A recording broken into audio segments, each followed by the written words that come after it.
Hey everybody, it's Coop. Thanks for listening to the Spoken Metal Show, and just so you know, you can get in touch with us on the social network channels, which are Facebook at the Spoken Metal Show and on Twitter at the Spoken Metal 1.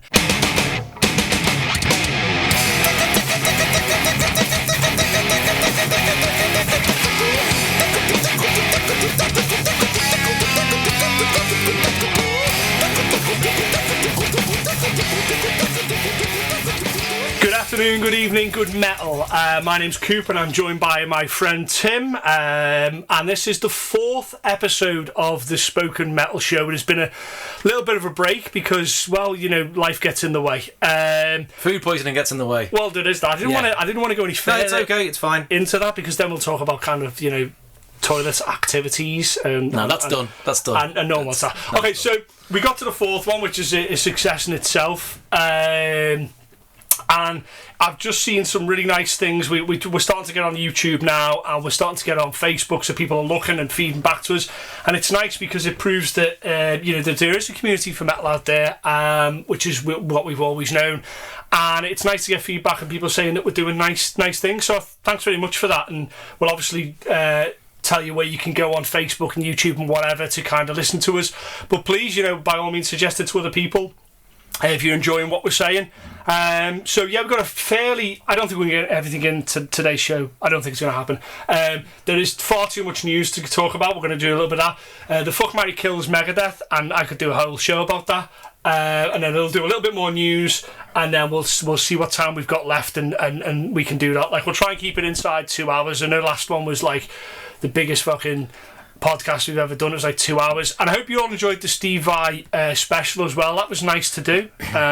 We enjoyed the Steve Vai special. I enjoyed my own presence on there. I enjoyed the Steve Vai special enormously, mainly because I really fucking like Steve Vai, so I like talking about it. Like, I really like metal and Megadeth, so I like talking about it. Yeah, the Megadeth things. Yeah, I'm gonna. Yeah. Okay. Waxing lyrical on that. Yeah. So there you go. So without further ado, let's hit the news.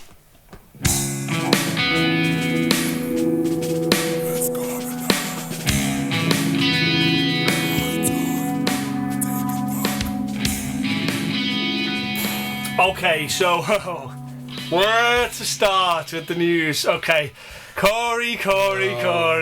Okay, so have you seen the footage? You actually watched the footage of this? Yeah. Okay, so for those who haven't seen it, and I'm sure if you're into your metal, you've seen everywhere. Corey Taylor of the band Slipknot.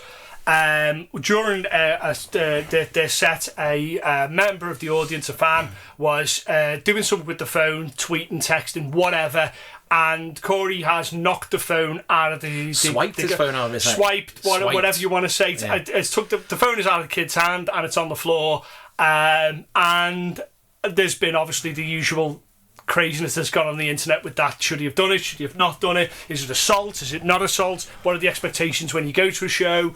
So, I mean, I don't know, what's your thoughts on this then? Corey Taylor. The problem is, incident. We covered this with this Disturbed singer. Yeah, we did. Draiman, is it Draiman? Yeah. Well, I think that was an etiquette thing, but this is like kind of the etiquette mixed with he's done... Draiman only kind of shouted at the guy and berated him. Corey Taylor's actually not touched him, if you will. I don't want to get into semantics of hit him, touch him, or whatever. Yeah. And do you know what? Just as a sidebar, in the footage, he does the worst thing afterwards. Have you seen what he does? So just that. So he goes up in the kids' tab and he slaps that hand, and then he does the thing that a lot of people do when they think they're maybe tougher than they are, and it looks very stupid. Yeah. He points at the guy afterwards as if to say, you know what you've done wrong. And it reminded me of the scene in Casino where Joe Pesci goes up to the guy and he goes, I'm here to collect my money. And he goes, what? I thought you were laying off. And he goes, no, I'm gonna collect it. And he goes, well, I'm a little confused. And he goes, how about I fucking put your head through that wall? And he gives him the money that he's already got on him. And he's like, confused. I bet you're fucking confused. And as he's walking off, the guy who's with him, Frank, we'll just call him, I can't remember the character's name, just points at him as if to say, there's your warning. And that's what Corey does. He's as if to say, I know what you did, and that's why you're getting it. Like, and I thought, I don't know, I wish he hadn't done that. No, it was. I think we decided last time that you shouldn't be on your phone. Yes. there are reasons why people may be on their phone that are not just, I'm looking at Pokemon Go. Hey, how current was that? Straight away. Was he looking for a Pokemon? In many ways, this we've lost a bit now. We've mentioned something like that, like we've lost a bit. But I hear what you're saying. Yeah. But right, he could have been tweeting a picture he took saying Slipknot are fucking smashing this stage to pieces. Right. Okay, I understand what you're saying. Okay, there's a number of semantical sort of arguments here I want to explore, and that's one of them. Okay, so let's say you're in a huge metal band like Slipknot. Now, I won't do it now, but I'm pretty sure I could go on their website, on their Facebook page, for example, and I could scroll down of where they've shown pictures of them playing live that the crowd have took. And here's some fan footage of us smashing the back out of fucking Wait and Bleed. And they've put it up because it makes them look dead good. Here's us with the surprise guest appearance by Korn playing Sabotage. You know what I mean? And they've done it. And why have they done it? Because it's cool. So you can't have they've that. Done it because they have fans. Yeah, you can't have that and then have someone in the crowd, like you say. What if he's just took a video of Corey Taylor going, "This is Corey Taylor. He's the best fucking singer in metal. I'm glad his neck's all better now, and I'm glad Slipknot's are fucking kicking ass on the stage." And he's just come up and knocked the phone. What the fuck then? What the fuck then? Surely, how many times do you see singers now go and put up your camera phones on and all that type of shit? They've embraced it now. That's that one side of it. Yeah, and we covered this a little bit with Draymond because we said it's an etiquette thing. Now, we went to see Steve Vai for the special, which you can listen to and see on Facebook and YouTube, and I suggest you check it out. Even if you're not a guitar fan, I think it's good. We covered that when we went there, I took one photo, and it was with the stage set up, one photo, and I tweeted about it or put out that I was at that show and it was amazing. And that was all I did because I didn't want to be a hypocrite and I wanted to prove that there. So, from an etiquette point of view, phones at gigs, we've covered. You're really only allowed maybe one or two photos, maybe a video, tweet about it, but just enjoy the show, guys and girls out there. Just enjoy the show because you're not going to be able to get it watching a video. You're not going to be able to get it listening to it on a record. You're not going to be able to get it on a picture. You were there at that moment. The heat, the smell, the look, the feel, the guy standing next to you, the beginning of the song that you didn't expect. All those things are unique. That can't be captured. They're yours. Don't take your phone out and ruin it. While you're documenting the moments, be sure you're not ruining it as well. I don't want to watch a gig through someone else's fucking So screen. there's an etiquette of it. You shouldn't really have the phone out. Really. But like you say, we're on rough ground there because he was tweeting some good things about it. Okay, so let's park that. Or can we park that? Is that we can put a pin in it. Okay, put a pin in that there. Yeah. Let's move to the slightly other side of the argument then. He's now, and I dubiously use the word here, assaulted a fan. Would if you went up to someone in the street and smacked their phone out of their hand, would that be considered an assault? I don't think it is. It is assault. I don't think it is, but I can understand why the law would think that is. Well, the law thinks it is, And let's face it, if someone did that to me, it's time to throw down, you're going to have to expect it, you know what I mean? Don't let this wiry frame fool you. I'll go fucking Donkey Kong on you. That's if someone smacks the phone out of your hand, you're going to smack the grin off their face. So, him, is that what your issue is here? Him smacking the phone out of that kid's hand? Yeah, that's the actual physical act of it. It's the physical act of it. Okay, he could have lambasted him. He could have said, "Hey, put your phone away. Watch me do my shit." Yeah. And fine. But to actually just go over and do it without any warning, you don't know. You just don't know what someone's. If he's texting, is he texting his mum? Yeah. What if he's in trouble? What if he can't breathe properly? He's having trouble and he needs to text someone or phone someone, or he's having some kind of. There's so many scenarios. Well, that's why it's stony ground there because it's that it could be. There's so many scenarios. He doesn't know. He's acted on impulse. He's been very rash, and he has assaulted he's assaulted the guy. It is assault. Has he caused damage to the phone? Apparently, as a sort of thing to this is apparently he apologised to the fan and it was all made up afterwards. I imagine because there's probably chances of being a lawsuit there. I imagine because his manager said, "What the fuck did you do that for?" I remember a while back. What was her name? Some famous singer threw the mic. into the crowd, and it knocked out some teeth of the guy or girl. But they just went backstage, took a load of pictures, give them a load of merch and stuff, and it was done. And that's that. Once you do that, I'm as much as I understand about the law, that's it. Then you've accepted their thing, you know. So if he's gone backstage, I imagine there's been a lot of like, are we okay now? Are we cool? Yeah, see you later. You know what I mean? I imagine that's what's going on. There's an underriding thing to this thing, and this is what I want to ponder this, if you will. We're not in the 70s anymore. We're not in the 80s anymore. Where the 90s have gone, 2000. We're now in this new millennium. The days of going to a gig and sitting and leaning on a stage are over. The days of banners and being a big, like, sometimes 10, 15 in festivals gap between you and the crowd are here. The divided crowds because of security reasons are here. And because of that sort of like, I don't know where that's come from as well. I mean, was that going on in the 70s and 80s when was the terrible crowd problems, or when did people become arseholes? Like, you know, when they I don't know. When did that happen? You know, that's crowd mentality is a strange thing, though, isn't it? We're in that element now. We're in that realm. So now everything is like a flashpoint. Like, I'll give you an example. So back in the days of punk, people would spit at the punk guys as a gesture of like, you're amazing, and they would spit back. All that's been desensitized now.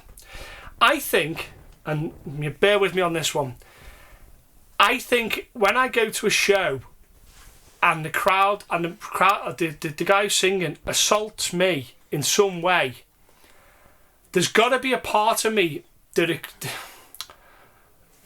kind of almost accepts that could be an inevitability. So if I go to see Slipknot and I get hurt in the pit, am I making the same concession as being at the front, getting maybe something happening to me? No, because you go into that pit. I'm offering up as a devil's advocate of this. I think if you go into the pit, you are accepting the fact that right. Pit's going to be rough and tumble. Is it not the old hockey argument that if someone gets hit with a puck, apparently it's on every ticket now, or it's part of the things that if you get hit with a puck, it's your own fault because you were at an ice hockey gig, and it's fucking...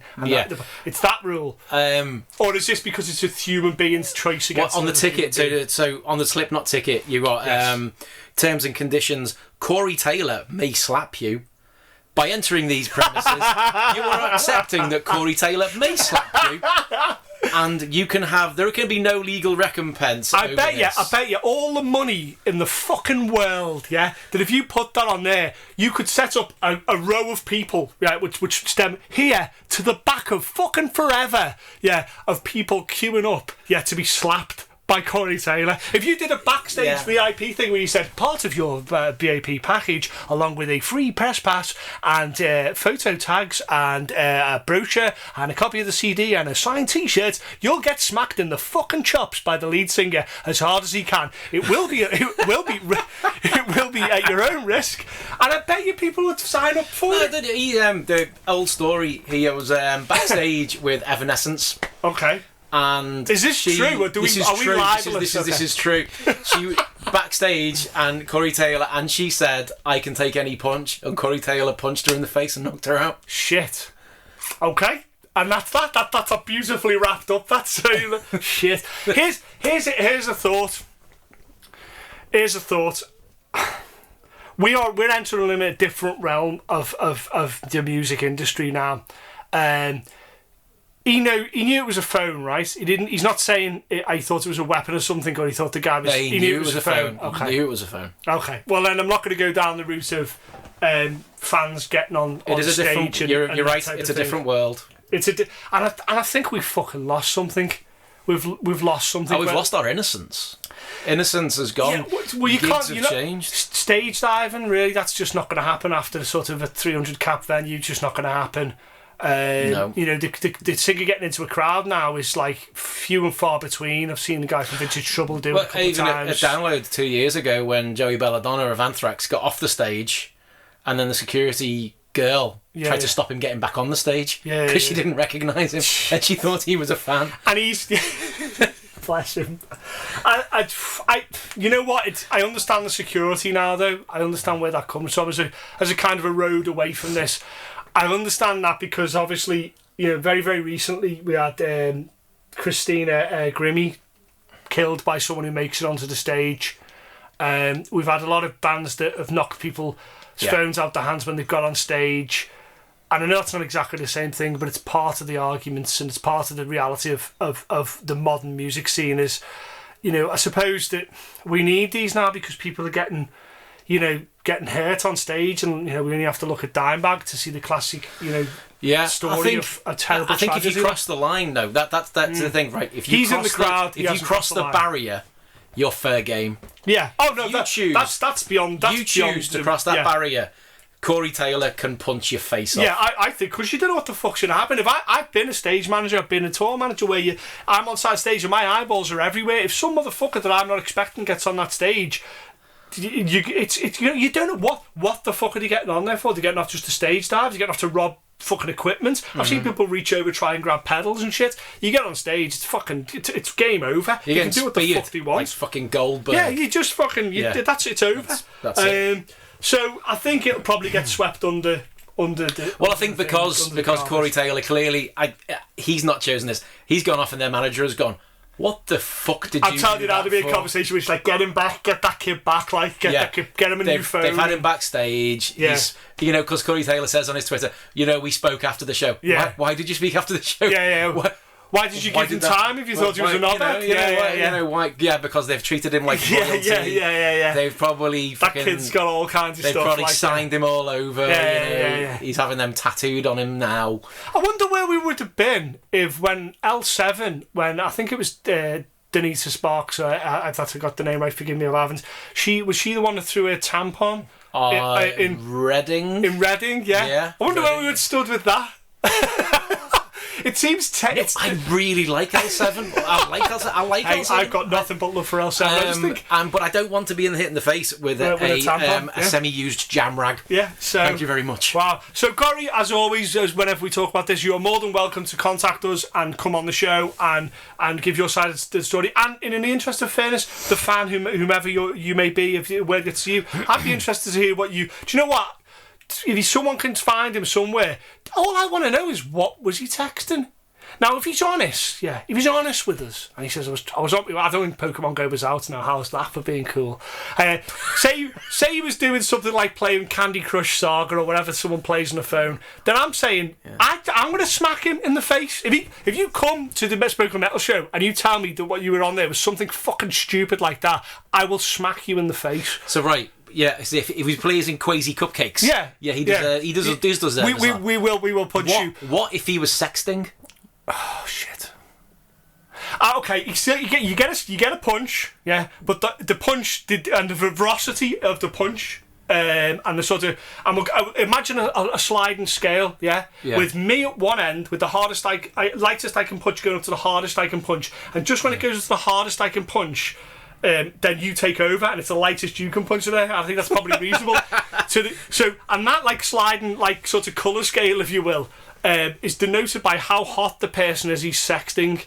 You know what I mean? Mm-hmm. And if it's his mum, we're both going to knock him out. But the point is that I want to know if somehow in the crazy world of the internet you hear this, and then sue the pair of us for suggesting that we're going to beat you up. I want to know what you wrote on that text and be honest. Was it really? If you genuinely put this gig's amazing, put up a photo or a video, then you're a fucking hero. Okay, and we will dedicate this show. We'll call it the Spoken Metal show as dedicated to that. But if we'll do a show about you. It's sliding scale. There you go. That's the way I see it. About his loves. Yeah. Right. There you go. Job done. Okay, so. The next sort of thing, and I'm surprised we got through that fairly quickly because I know you were quite upset about that. I'm upset, Corey, just... But you know what? Do you know what? It's got him a lot of media time. Hold on, was he a plant? Don't. We'll start fucking saying. We'll start telling. This is not a conspiracy podcast. By Has the way. anyone heard anything about Sharon and Ozzy recently? don't fucking know because he hasn't Tickets had have done well for the tour. They Sorry, have done well for the tour, haven't they? No, we can't get into that. Okay, no. There's not enough time. Right, but Corey Taylor is one of the most talented frontmen in metal. He's part of the reinvention of this next sort of phase of metal. Right, okay, cool. And he'll always be around in metal until he passes, and that's just a simple fact. Yeah. And he's a force majeure. Yeah. Right. 100%. But he also knows how to work the media. Yeah, I suppose he probably does. I don't know, has he turned it to his advantage? I think in this case, he's probably just mitigated it, so it's not a disaster. He's just turned it round to it's just like, this is something that happened. It wasn't damage limitation, it was damage control. Yeah, 100%. There you go. That is 100% for now. And as always, Corey, you're more than welcome to join us on the Spoken Metal Show, and we can have a chat about that. Just don't punch me. Okay. I'll take a punch off him. Would you take a punch off? Okay, so Tim, I wouldn't, because that's apparently they used to trade off punches in Slipknot before they went on. Yeah. And when they went into, people used to interview them, they used to say you can have a question for a punch and that type of thing. I don't know how much truth there is. Probably none, but I'd like to think there was. So you're saying you'd take a punch off Corey Taylor? I'll let Corey Taylor punch. And which Corey Taylor are you getting? Which one are we getting? Are we getting Corey Taylor, Slipknot's lead frontman? Or are we getting him, the mild man guy with the flat cap that does all those kind of crazy things? Or are we getting him in the solo stuff? You're just saying you're having Slipknot, a people equal shit frontman. He's giving you a shot in the mouth. Yeah, he's just screamed 666. Okay, right, yeah. Okay. That's a bold. Okay, Corey. Well, there you go. There you go. I'm not saying I won't go down, but I think I kind of enjoy it. Okay. Do you think he'd knock you out?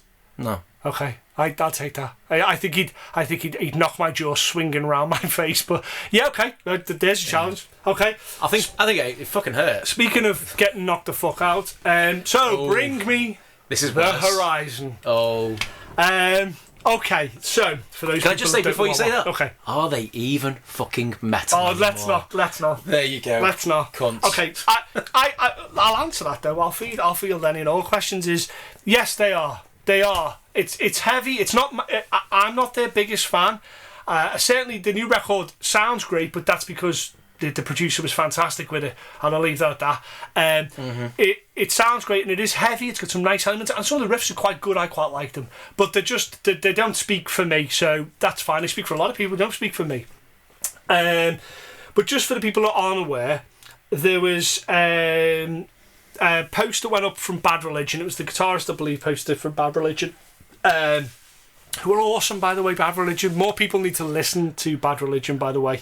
If you like any angry music... That's real anger right there. If you like any angry music at all... That's angry men singing those songs, by the way. He puts up a post of a picture backstage, and it's the usual thing. If you've never been backstage before, there's basically it's a mountain of signs everywhere, way to get to catering, because every sort of venue and arena, especially a big fucking catacombs, they're like labyrinths of corridors going, and you can Spinal Tap your way through the whole thing and end up all over the place. So there's signs fucking everywhere, and if you think that a touring band basically get off a bus and it's a new venue each time, they need to be led by the hand round where everywhere goes. And this is a normal thing, and it happens in everything. It happens in wrestling, in metal and rock and roll. It happens in every sort of world where there's an event. Musical theatre. Yeah. Yes. And so these things will say stuff like catering, meet and greet and VIP. It'll lead into the green rooms, to the stage. Toilets, all the things that you'd want to know, well, where the fuck what they Spinal Tap needed when they got lost. yeah. There you go. Hello, Cleveland! Oh, God.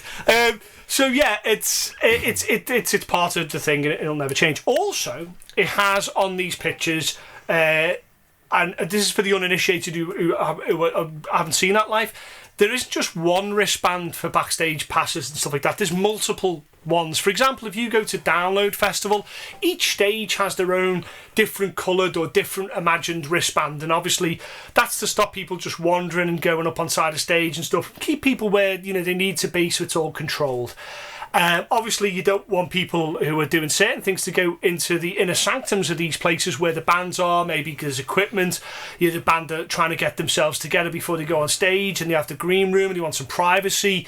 So you've got to sort of sort these out. And sometimes these can be quite a lot of different coloured wristbands and different things that mean different things. VIPs, photo passes, all that type of thing. And quite often they will have a AAA, and AAA is access all areas. Now that's the fabled pass that the Young Lust talks about, that the groupies want, that leads you allegedly all over a venue. It doesn't access all areas. Surprisingly, as a few places it doesn't let you in. But the thinking is the highest end of the tree, the talent themselves, all have these passes, be it a laminate pass around your neck, a lanyard, a wristband, or whatever it is, and that helps you get into these places that you need to get. Simple system. It's been around for a long time, and it'll probably stay that way. The picture, I know I'm overly explaining this to some people who are like, what the fuck, you know what a fucking wristband is? Yeah, I agree, you probably do, but some people don't, so it's worth talking about. This picture shows a list of the wristbands, as you'd expect, but then underneath, or above, I can't remember, has a picture of Bring Me the Horizon, the 5-piece, right? And underneath that, it says, these people are not to be stopped for any reason at all by anybody. Something like that. Not to be stopped for any reason. Yeah. And what they mean by stopped is you're walking along, so I'm walking along, and you're the security, and I'm just coming up to the area before the VIP. Now, I've maybe not got my wristband showing, I've got a wristband over, I've got a coat on or whatever. And I go up to Tim, and I go, I'm just getting through here, mate, and you would go... No, you're not. Where's your wristband? Yeah, and I go, here you go, boss. And you'd go, okay, blue is okay to go through VIP, and away I would go, and everyone would be happy. And if I didn't... Yeah, it'd be the classic case of, no, your name's not down, you're not coming in. I'd pick you up and carry you away. Okay, that's tough. That's tough, but fair. Yeah. I've got a wristband. So, what they're saying is that none of the security or the people running behind the scenes can stop that person walking wherever they want to go. Okay? And the reason this has caused controversy is because... It also said, and they can bring anyone they want with them. It said that as well. So quite often, these wristbands will allow you plus another person, as long as they're with you, they can come around with you. That's maybe the groupie rule, if you will. So it could be their mums. Yeah, could be the mums. It Could be one of the friends. I understand, but that's probably come from the groupie rule. Okay, so which really doesn't exist anymore in modern music, by the way. So. The thing is that they don't get stopped. There's pictures of their faces. If you stop them, it's going to be trouble big time. And the reason that this has caused so much problems, the reason Bad Religion put it is, it stinks. It stinks of entitlement. It stinks of being an arsehole. It stinks of being completely devoid of any kind of realistic understanding of where you are within the community. And it's just abhorrent on so many levels. And subsequently, the world's got behind it, and there's a lot of bands have been like, "You fucking dick." Yeah. What's going on? I'm going to use a phrase: self-inflated egos. There you go. In a nutshell, self-inflated egos. What's your thoughts? And we're doing this before what the actual altercation between Bring Me the Horizon and Bad Religion. Okay, I was not aware that. See, the poor journalist that I am is unaware that there was an altercation. Okay, altercation. Okay. Bring Me the Horizon. They've come across there. They may not be. Yes. All right. Was that their management who put that up? The semantics of that, and I'm saying semantics a lot, I'm aware of it, because it does come down to these little things. I'll get into the semantics of who put that there in a second if I can keep that. Okay. It's down to them. Their faces on it. Yes. Okay, their faces on it. Fair dude. They're going to get the blame. Where they're coming across as self-entitled, exceptionally immature, rich kid, bellends. Okay. Right. Basically, that is just. It's the big I am. Right. It's the big I am. Okay. And you're not.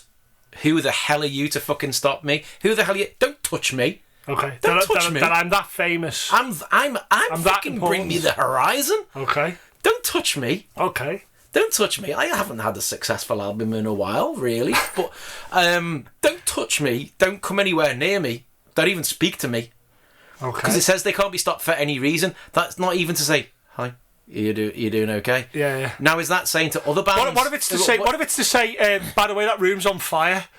Yeah. Oh, you got a really good point there. You know what? No, we just leave them there then. Okay, we'll just leave them. So them in the dressing room. what was the altercation? I am not being a poor journalist that I am. Journalist. So, Bad Religion tweeted a picture of it. Yes. Okay. Now, Bring Me the Horizon then tweeted a reply calling them old bastards. Oh no, that's even worse. Do you know what? Oh, I'm looking at Twitter right now because we need the exact. Okay, let me see what they say. Okay, right. So here's one problem I've got with this. Problem one. Okay, so it's a picture of Bring Me the Horizon, right? I know one member of Bring Me the Horizon, Ollie Sykes. Okay. Yeah. I know this because I saw them play in Liverpool a long time ago when he had very little tattoos. He wouldn't wear any black on. He was wearing a 118 vest. Yeah, and they were okay. They were okay. I know they've changed guitarists, I believe, and there's been a couple of lineup changes. He's got quite a distinctive look. Yeah, his hair, the tattoos. He's got quite a distinctive look, Ollie. I would say I could pick him out in the crowd. Have you seen the picture? The other people are literally vanilla. I'm looking at it right now, to be honest with you. Like, I'm looking at the guy on the left, yeah, I don't know their names. They all look just like normal blokes. Dave, Ollie, Dave and Dave. Honestly, they look like that, and that's a good thing, because it shows that they look like they're not, they're not doing anything crazy. They look like they're fans, and so what's to stop their fans getting on? It had so many problems when it's like, is that guy from Bring Me the Horizon? So let me give you a really practical thing here. Say I look like one of those guys, and it's not a hard look to get. There's nothing particularly noticeable about them, and I get backstage, and as I'm walking past, a security guard goes to stop me, and I go, "Fuck off, mate! I'm Bring Me the Horizon's drummer." And I go back and I do something. Let's say I attack one of them. What the fuck happens then? Why didn't you stop him? Well, I couldn't make out what he looked like, one of your guys. Because we don't do the wristband fucking thing, we don't do the lanyard thing, I fucking just let him pass because I don't want to fear for my job. If he was fucking if he was Mick Jagger, you'd know. Yeah. Right, you can't stop Paul McCartney. The reason you don't have, I'm glad you bring this up. The reason you don't have a wristband, and let me tell you this, lads, as a little sidebar again. I work with a very famous singer, or I would say fairly famous singer. Certainly had a platinum record, certainly done very well. And every time we went on tour, he very rarely had lanyards and wristbands. And the only reason he got away with it is because he looked a certain way. To the point where people would come up and go, "You're so and so." He had such a look that he was famous. Lemmy was famous. You know what I mean? James Hetfield famous. Where people know who they are, who are outside of the genre, who know who they are. Who would go, "I know you're famous. I know you're famous." I'd love Lars Ulrich to get stopped. And they that's why they didn't get stopped. Now I imagine, right, that the Stones is probably the only band in the world where pretty much every single member could get away with not having a lanyard or a wristband. But I'll bet you this. Let's take McCartney, for example. I bet you if you said to Macca, "We're playing Madison Square Garden tonight, Macca. Just so you know, do us a favour, just put this wristband on for us, because the security here might not be that great." In Madison Square Garden, do me a favour. But they might not be that great, or there might be some trouble or whatever. I'm telling you now, I bet you Macca goes, "All right." I mean, yeah, okay. 100%. McCartney would go, "All right, no problems." Yeah, he would, and that'd be that. Do you know why? Because he's not a dickhead. He's not a dick. But also, he still knows where he came from. Yeah, but you know what? He doesn't care. He doesn't care. I saw that footage of him getting knocked back from that DJ's after show party, and he couldn't have looked less bothered. Him and Beck. Yeah, and Beck, who also shouldn't have to wear a lanyard. But he was just like, and because they don't really. If you care, right? If you really care, then you're probably not that famous. Do you know what I mean? If you are that famous, you wouldn't get stopped. I'm telling you now, right? Ollie just about scrapes that, but the other guys in the band, mate, they could be fucking mowing my lawn and I wouldn't know who they are. They could be fucking serving me a McDonald's and I wouldn't know who they are. They look like everybody. So that opens up just an absolute avalanche of problems for the security. An avalanche of problems. That's the semantics of it. Of like, someone's walking. If I do my best to look like that one person, I get backstage. You've caused yourself a massive loophole there where you can get through to do all kinds, because you just say, fucking, I'm not. And let's face it, everybody who likes that band is gonna. I try and look like my heroes. I try to wear a similar T-shirt that I think someone cool wears. I try to cut my hair like someone. Yeah, exactly. Yeah. So the crowd are going to look like 90% are going to look like these fucking motherfuckers. To be honest, you were on tour with the band, and you looked exactly like a fucking guitarist. I look like a guitarist in a band, and quite often I would get stopped for signatures because they thought I was that person, and to the point where that person allowed me to sometimes sign for them because it was easier to just go. I remember the shit we gave you to sign it, gig. You know, yeah. We didn't know who was who, and it's like and that's a problem, because I got into places because they thought, oh, it's so-and-so, and they recognise me. And so it opens up too many semantical problems from a security perspective, aside from the perspective of being them looking like fools. So what does this say then? Okay, so the Bad Religion. Okay, the retort. Yeah. He tweeted the picture of the sign, and he went, I'm going to stop these people every time I see them today and tell them how much their band sucks. Right, and I'm fully with him on that. Even though musically I don't hate them, it's not about that. It's not about that at all. I quite that Happy song. I think that's a great little riff. That's it. I've got no problem with that. Okay, the Bring Me the Horizon drummer replied in a tweet, I can't imagine being as old as you are and still acting like a 14-year-old girl. Saw you at least 10 times and you didn't bat an eyelid. You got bigger things to worry about nowadays anyway, like your pension or cold weather, dickhead. Playing to the age card, yeah. So Ollie Sykes added, okay. Yeah, we are not your enemy. Winter is your enemy. Shit. Hold on, someone else, a comedian's already said that, but I'm not. Yeah, a comedian has said that, yeah. Baker from Bad Religion responded by castigating the group's sense of entitlement in a second post. He wrote, it seems you've missed the point entirely. The issue here is entitlement. My post was a comment on your collective delusion that working local crew at a 30-band festival should be required to memorise your faces to spare you the indignity of breaking stride on the way to your backstage oasis, or, even worse, the humiliation of carrying credentials. Your literal display of arrogance, and the hilariously unrecognised irony within it, was what I was sharing with my followers. I honestly don't know if your music is bad or good. It's not for old people. I meant that you suck as humans. Sorry for the confusion. Let's take the Bring Me Horizon thing to its natural conclusion.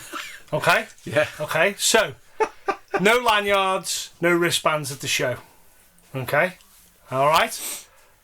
No need to have a driving licence now. You get to stop by the police. Why are you stopping them? No need for a passport. Okay, so no need for a passport at all. Yeah, because so they don't go through security then. Because why would you go through security if you don't have a passport?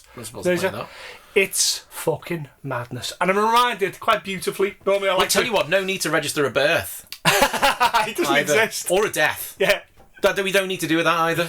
I wish we could smash cut to like 20 years in the future now, where there's another young band have done something and they chastise Big Big Horizon and go, shut up, Grandad. Oh, I wish we could smash cut to that. We can't. Instead, and I very rarely do this, I like to use my own words. Rollins, as always, Henry Rollins, who I would love to get on the show, but there's no fucking way. He does. I'm reminded. We wouldn't get a word in edgeways either. I fucking hope not. You know what I mean? Mr. Rollins, you're more than welcome, and we aspire to everything you do. Henry, we've seen you live. He'll cut. Come and talk to us. He'll cut through it. And it's this quote I think quite beautifully sums it up. And here it is. Listen to the stage manager and get on stage when they tell you to. No one has time for the rock star bullshit. None of the techs backstage care if you're David Bowie or the Milkman.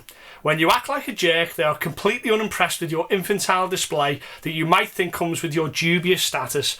They were They were there hours before you're building the stage, and they will be there hours after you leave tearing it down.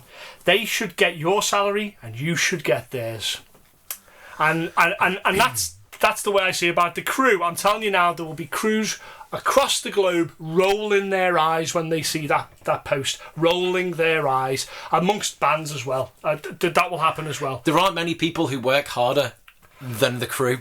I'm telling you now, there's no more people that work harder than the crew, and it really is a massive indignity to say that, to put that thing up there. Now, I'll just tidy this up at the end by simply saying that who put it there? Now, I've been in the position where I've worked with a band and had to put these funny, crazy little signs around a venue and have to make sure people have got the wristbands and brief security. I've been in that position. And I'm here to tell you, you do one of two things. The job is to keep the band happy. Naturally, that's what you're paid to do.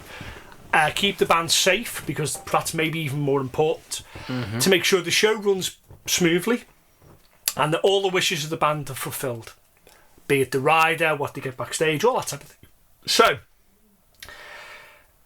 he or she, the tour managers, put that up, yeah, without talking to Bring Me Horizon.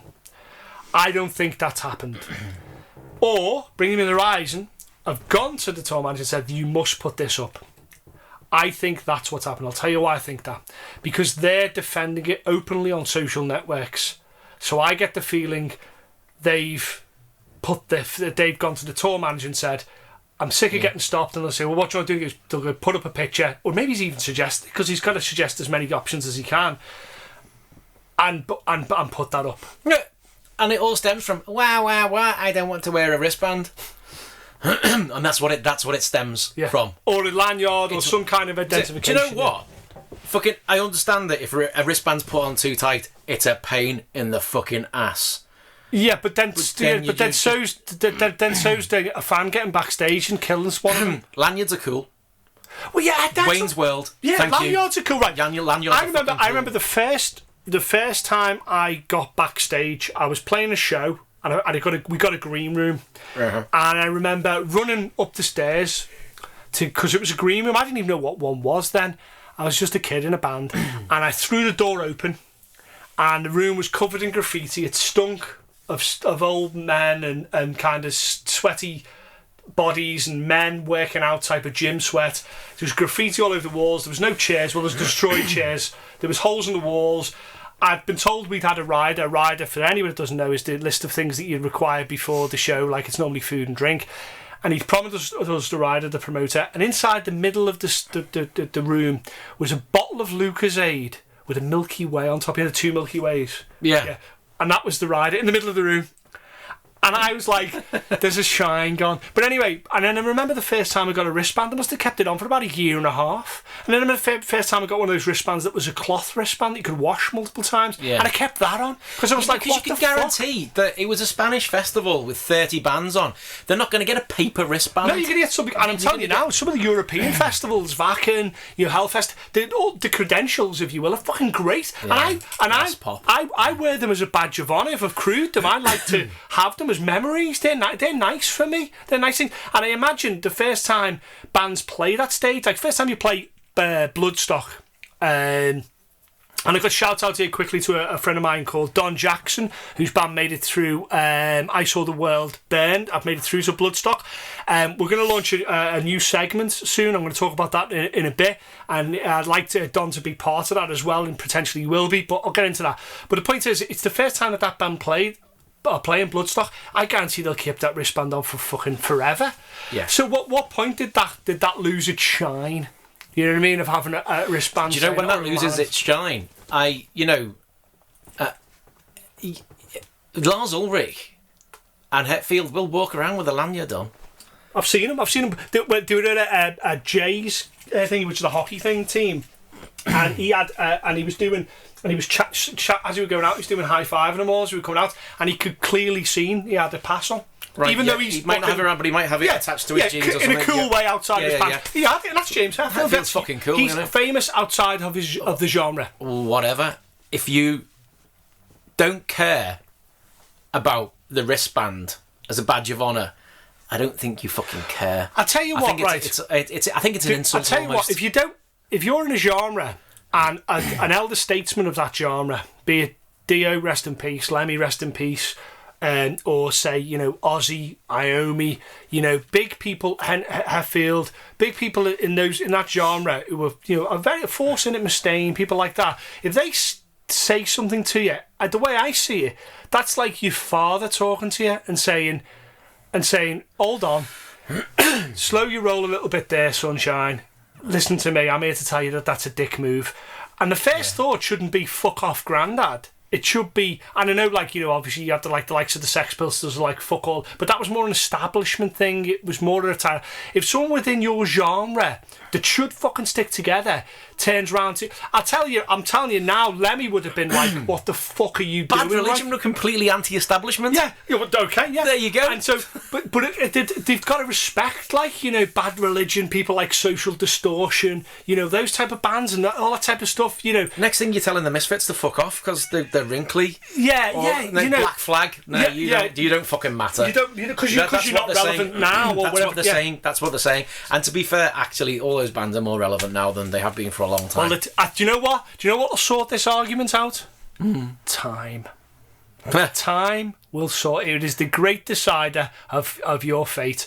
We'll soon see how this plays out. Will Ollie Sykes still be doing that in 40 years' time? I don't know. And as always, Ollie, you are more than welcome to come on the show, and I'll speak to you, and I will. If you can convince me that what you did was a great move, I will shout about that too.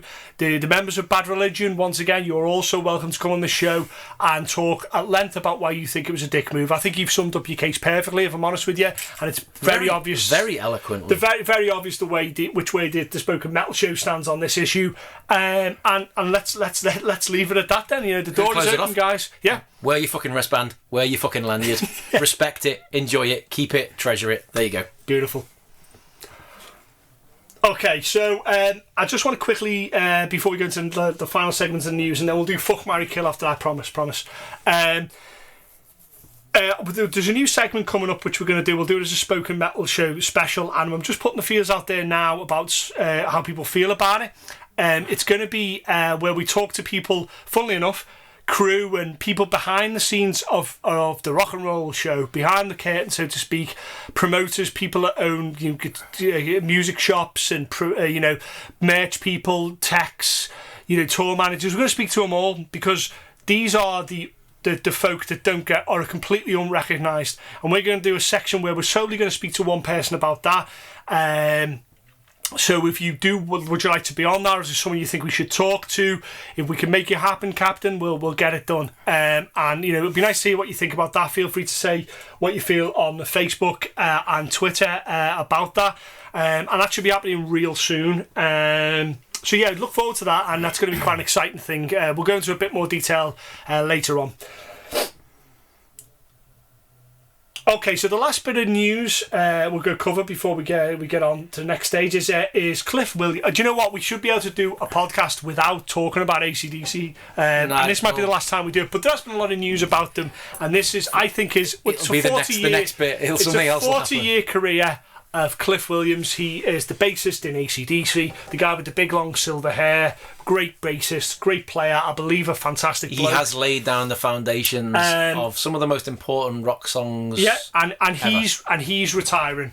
He's done what he feels he needs to do, either through old age or he's just happy that he's done what he's doing, and that's it, and he's retiring now. And I, for one, salute you, Cliff Williams.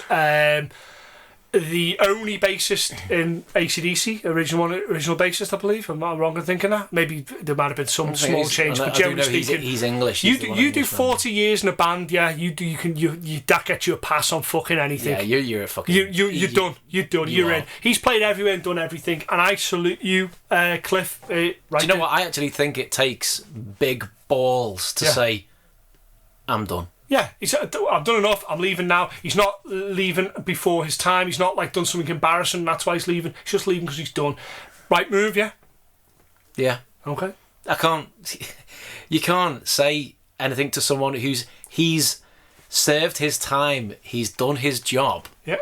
And I think he has the right, after serving that amount of time, he has the right to say okay. 40 years I'm 40 years. I've done my stint now, boys. That's it's incredible. That is incredible to dedicate yourself to music for that. You get a pass. He is beyond criticism now. You can't take the piss out of him for anything. Not that you could anyway, but he's beyond the integrity, strength, fitness, resolve, focus that 40 years in the business. And he's never been in shit that I know of. He's not got a big mouth. I've never seen him play a bad show. I've never seen him talk a knobhead. I've never seen him act a fool. I've never heard of any whiff of anything kind of mad that's gone on in his life. He's been a stalwart behind that bass. And think about some of the songs that he's played on in that time. Sweet Jesus. That's a career, that is. He hasn't done side projects. He hasn't done anything. He gets a pass. And Cliff, you've enjoyed this now. Whatever you want to go away and do, mate, you enjoy that, my friend. And you know what? Normally you'd be welcome to come on the show and talk to us, but you've served your time. You have to waste your time talking to us. Do you know what he should be doing? He should be on his own desert island, feet up, drinking cocktails. Whatever his idea is of happiness. Goldfish nibbling at his toes. Just, yeah. Fun in the sun. And I wish him all the best. Yeah. Do you know what, though? That's fantastic. They're now the remaining members of AC/DC. How many left? Okay, so let's go through it. We got Chris Slade on drums. Yeah, not an original member by any stretch of imagination. Fantastic drummer, but no original member. Obviously, Brian's no longer there because Axel's taken that role. Cliff no longer there, and I wonder who the bassist would be. Brian's coming back. Allegedly, yeah. Allegedly, Brian's coming back to record. It's Malcolm's brother, is it? Sorry, cousin. Cousin is the other guitar player. So only Angus is the original member. How long? It's like Guns N' Roses with just Axel. Oh yeah, but that's shit. But the question arises, therefore, then, who? When does Angus go? He'll never go. Do you reckon? I think he was replaced quite a few years ago with some kind of wrinkly android. Anyway, 2-hour shows. How does he? Not 2-hour shows. It's more. 3.5-hour shows nearly. And it's like, and some people say, oh, well, he's probably on all kinds of drugs. Do you know what? Right? Even if he is, they still don't give you that power. I don't care if he puts his nose in a bag of beak or has the entire fucking complement of speed before he goes on stage. It still doesn't give you what he does. He's got to be he's 60, right? He's well over 60. Well over 60. Do you know who's 60 today? He was the youngest member, wasn't he? Do you know who's 60 today? He's 61. Right. Do you know 60 today? Joe Satriani. You're shitting me. I saw it. I've yet to verify this. Please verify it. But it's all over Joe's page and stuff. Angus Young is 61. Okay. Joe Satriani's 60. Fuck off. Joe Satriani's 60. So Angus is 61. That's, I don't know, but the Stones are well over that now, aren't they? But then 75, 80. But the Stones are standing there for the most part, Holy I tell shit! You, yeah, Satriani, and happy birthday to you, the surfer. Born 1956. 60 years old. Now, I'm not being funny. He has found the fountain of youth. The fountain of youth must be lots and lots of pull-offs, yeah, and crazy shit on your whammy bar. Legato. That's it. Yeah. Smooth. And shave your head as soon as possible. Is my suggestion. As soon as possible. I think he bathes in Virgin's milk. Okay. I don't believe that's libelous because some kind of battery thing when he gets the blood of young guitarists who go to see him, yeah. And he takes them and drains their life force. Hey, how you doing? Yeah, I'm just stoked to have a lesson. Dark crystal, the dark fucking crystal. No, like in fucking Highlander. It's you know what it is. Shit. That's what he's killing guitarists. He's the one. He's the one. And beheading them. That's where it comes from. The head cutting duel. And the Crossroads, yeah. Someone knew fucking something. Someone was like, the head cutting Vi's duel. One of them as well. Vi's in it as well. Vi's one of the, whatever they called. He technically hasn't changed except for a haircut. He's got the best cheekbones. He's got like an Icelandic model's cheekbones. It's outrageous. Wonderful cheekbones. So it's about Illuminati, Satriani and Vi, Highlander quickening. So yeah, it does raise the question.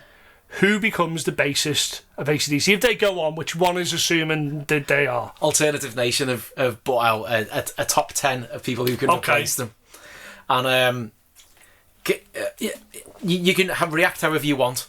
I'll read them out. You read them out. I'll read them out. Do I have to give one-word reactions, or do I have to go further? You can give me a phrase. Okay. Okay. Like get to fuck or get in the sea. Okay, get in the sea. I like that. Okay, whatever. You know, okay. Number 10. Geezer Butler. I'm loving that. Black Sabbath are coming to an end. Geezer's, I think he might be one of the youngest. He's not the oldest, is he? I think he's the youngest member. Okay. I think so. He's got a great bassist. Does a number of side projects anyway, you know. And fabulous they are, by the way. I'm all over that. Loving that. Got no problem with that. Yeah. I think it should happen as well. I'd actually agree. I'm with you on that. That'd be awesome, wouldn't it? That would make sense. It'd be awesome as well. Yeah, it would. And he'd bring this lovely tone to it as well. Number 9. This is Alternative Nation, remember. Not me. This is not me. Geddy Lee. Oh, yeah, Rush. No. And I'll tell you why. You can have him for his bass playing, but his voice is far too fucking high. And that's just so you know, I'm just reading a text now from Geddy. How dare you say my voice is too high, Keith? Yeah, and how is that high pitched as a text? I don't know. But the point is, how dare you say my voice is too high? Do you know what? I bet you it's put on. I bet Geddy's high voice is put on, and I bet like okay. So we're out in the club. I imagine in the future, or backstage somewhere at a gig, and Geddy Lee's there, and he comes up, and I'm expecting to go up and go, "Coop, you fucker! You know what are you saying? I got too high pitched voice. You motherfucker!" And off me out. I bet you it's an act. I bet he comes up and he's like, "Coop, you motherfucker!" I'd be like Kurgan. Coop, you fucker! And I'd be like, "Shit, it's Highlanded again." Yeah, no. So no. No. And it's progressive meeting rock. It's never going to work, is it? It'll be like, yeah, what about if we do Thunderstruck? Yeah, but I do a 10-minute bass solo in it. You see Angus Young trying to play a nice bluesy solo. What the fuck is he doing over? He's on his 7th chord change in the bar, Number 8, Dave Grohl. Oh, fuck. Do you know what? No, because he's doing too much. I'm aware he's like the fucking go-to guy for everything, and he's worked with everybody. But he can't. It's just... Honestly, Dave, not slow down, because I love what you do, and I love the fact that you champion everything, but just fucking... Just no. Just no. I think he's too much of a star. Although, and this is controversy. You want controversy? I've got your controversy right here. Although, for the purposes of that tour, we let him play Lemmy's bass in his rig. They were dead good mates. Beautiful. As a tribute. That'd be really fucking cool. Okay, so let's go. Number 7, and this is my thinking. I think this could easily happen. Okay. Now, former Guns N' Roses and replacements bassist Tommy Stinson. He's got no charisma, if you know what I mean. It's not like he's a big character, which is a good thing because Cliff wasn't. He's that what they call the dark horse in the running. I think he's a dark horse, but it could easily work because of the Axl connection. Yeah. Axl is reportedly still very good friends with him. There you go. Plus, he's not a big name, so, I don't think it matters who. So it might be nice just to slot him in. No drama, and he just gets away and play. And he's a cracking bassist, a great bassist, by the way. And he's a great bass player. He is a great bassist, yeah. And he's not going to have any problem doing anything. Okay, number 6. Okay. I think this is out of left field. Okay. Michael Anthony. Ex-Van Halen. I get the feeling Michael Anthony still likes to party. Still. Now, he's out with the Red Rocker and he does stuff with other bands and Chicken Foot and stuff. Chicken Foot are on hiatus. I believe that one of the reasons that they all fell out in Van Halen was probably due to drinking and all the rest of it, and Eddie wanting to try and get sober. I'd probably imagine that's... So... No, because Angus famously teetotal. Do you know what I mean? Last thing you want to hear about is him going on the lash and having a fucking massive coronary. Do you know what I mean? You don't want that. So he'll want to do a bass solo. He'll want to do a bass. There's no way he's not, and he can't have a bass solo. He's known for his great backing vocals. So fucking what? Oh no, that's so fucking secondary to the bass playing. You don't need that. He'd want a bass solo. Fuck off. Get in the sea. You can't do it. My least favourite idea, although I love him, Chris Novoselic from Nirvana. Hasn't he still got that band Sweet 75? I think. No, eyes are drifty. No, because I think he'd see it as corporate. He'd see it as the corporate, as classic as rock as, and I'm sure all of Nirvana listened and loved AC/DC.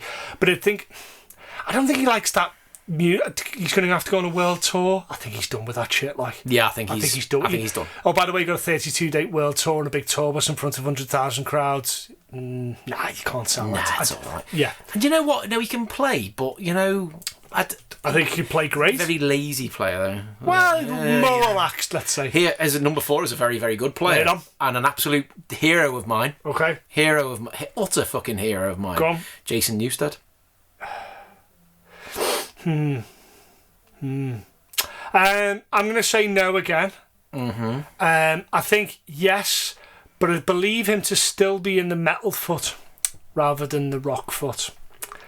And so I think he could do the job. He's one of the most metal people you could meet. So, yeah, I believe, he's too much of that there to fully enjoy it. But you know what?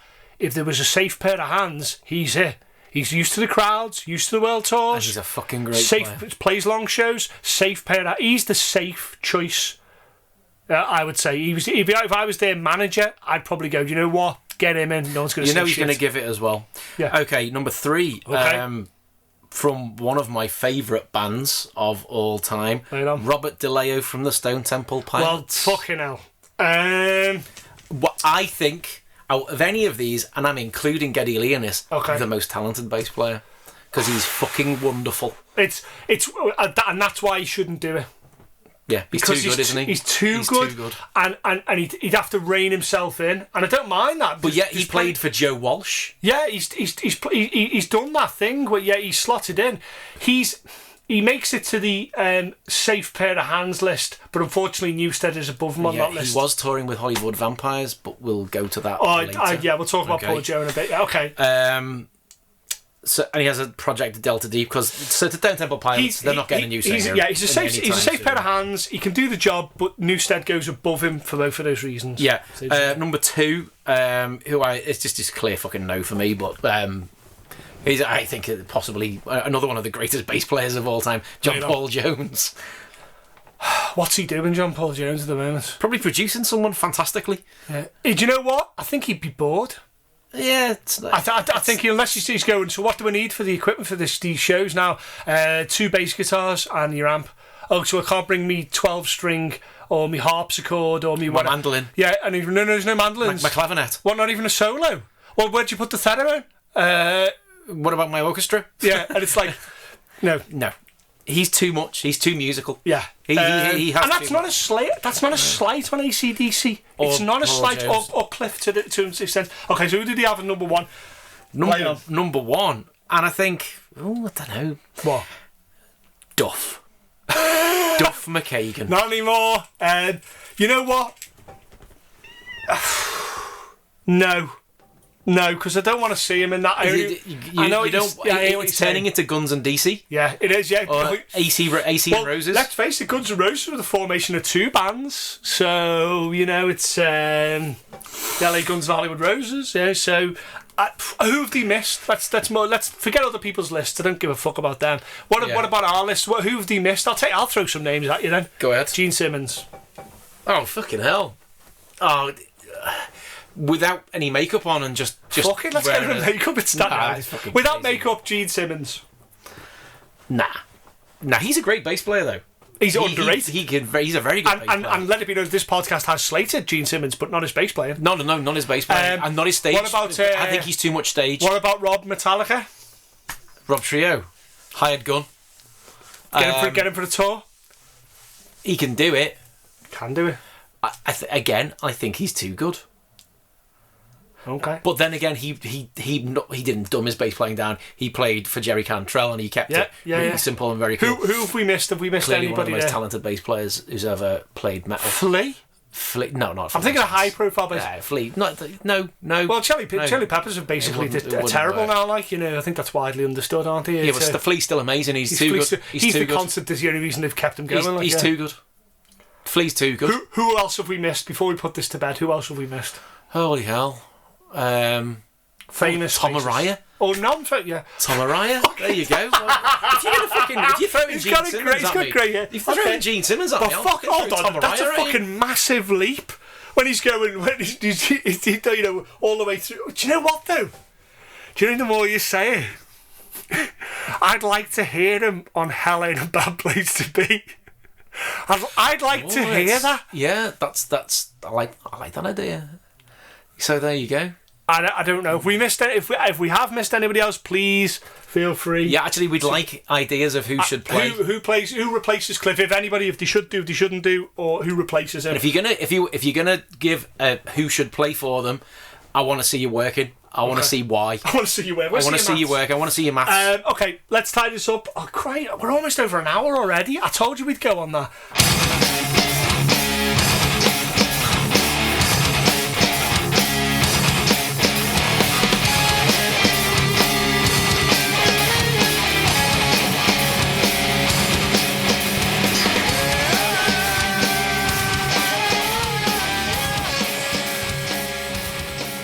Okay, so let's do Fuck, Marry, Kill. So we decided to do the big four, and this will represent the end of that. We've done all the others, obviously, Metallica, Slayer, Anthrax, and now we're going to do Megadeth.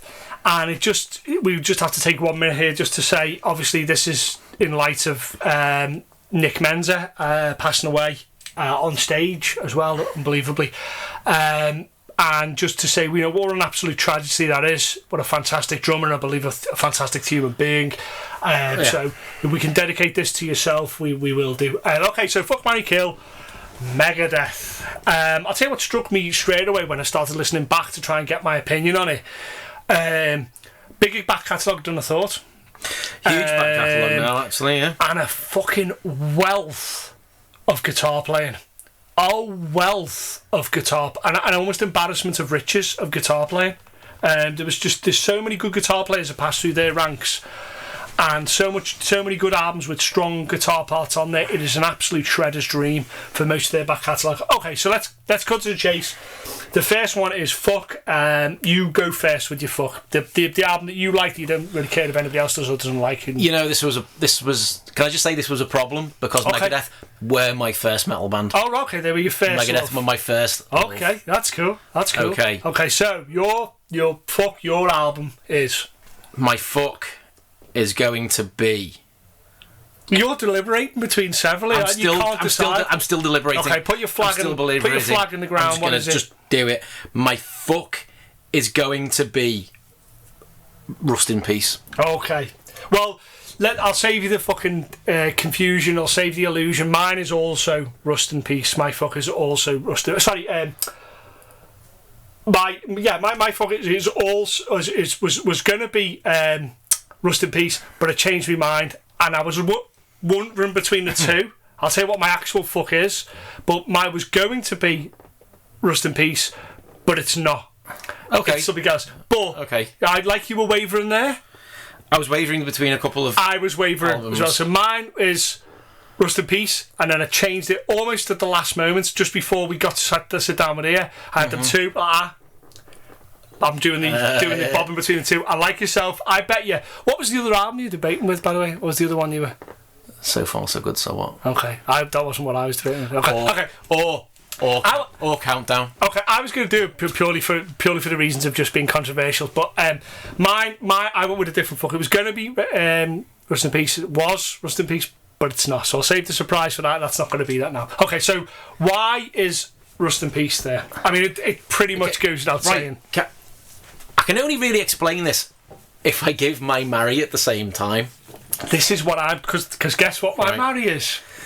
Okay. My Marry is Rust. And we're doing this all backwards, by the way. Can I just guess? Is your Fuck Peace Cells? No. Oh. And this is just me just to be clever and all that type of shit. Okay, so we've got a problem here because your Fuck is you fucked my wife. Is what's happened there. Not in reality. Obviously not in reality. But in this, your Fuck is my Marry. So I'll do it before possibly we get married. Possibly for the same reason.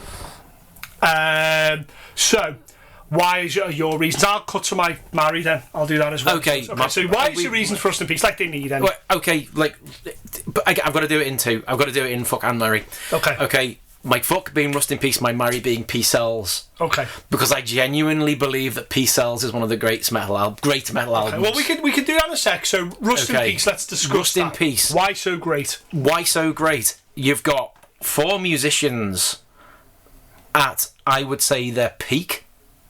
So those would be Dave Mustaine, Marty Friedman, Nick Menza, and Dave Ellefson. Some would say the classic Megadeth lineup, and I would be one of those people. Oh, you see, I wouldn't, just quite nearly. For me, that's the classic lineup.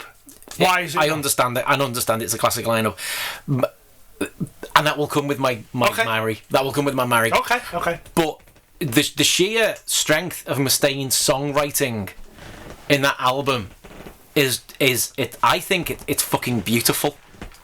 Okay. It's beautiful. I like the to say, trading between the solos. Yeah. It's beautiful. Obviously, so beautiful. It's so beautiful, this album, that I don't think I could spend my life with it because I'd be paranoid that other men would want it.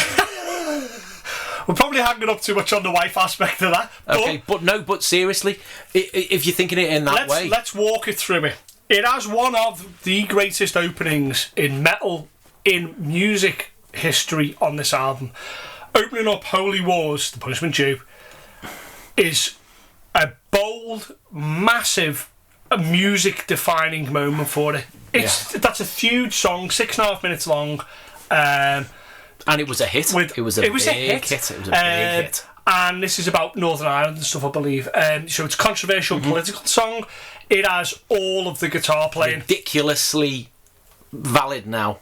Yeah, still valid, and the current crop of new guitarists that are coming out still quote that as being a challenging album and being an interesting album musically. It's still there's so many parts to that song. Just brother killing brother, spilling blood across the land, killing for religion, something I don't understand. Just there you go, Mr. Mustaine. And then to follow that with Hangar 18. So you've put a big bag of wind with all the guitar playing. You follow it with Hangar 18. I mean, and that's one of my favourite Megadeth songs. That's just that's a powerhouse. That is right there. That's a 1-2 punch. You're seeing my view about the beauty of this album. But that's why I'm marrying it. You've got me. I'm married. I'll put a ring on its finger. I'll do it first, and then you can marry it. The interesting thing I think about it is this is when I think that Mustaine's production came into it as well. He was working with Mike Klink and he did the production side, but it's really well produced. He knew what he wanted. Mustaine knew exactly what he wanted and executed perfectly. Look at that. There's not a bad song on that. Tornado of Souls. Rust in Peace. Fucking Dawn Patrol.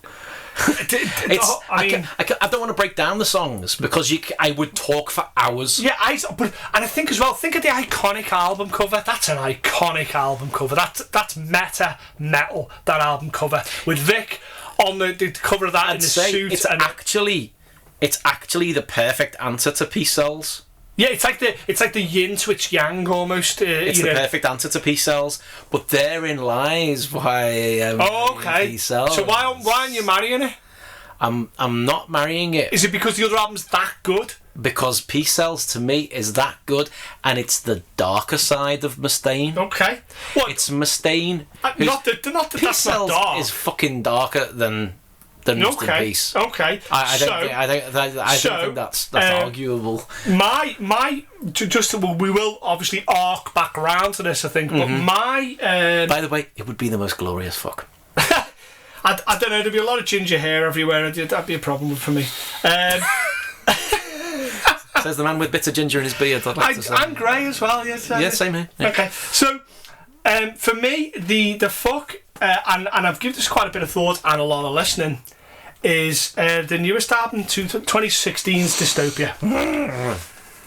For me, the words return to form, best album they've done in the last 10 years, that type of stuff, all goes. I'm listening to the album now.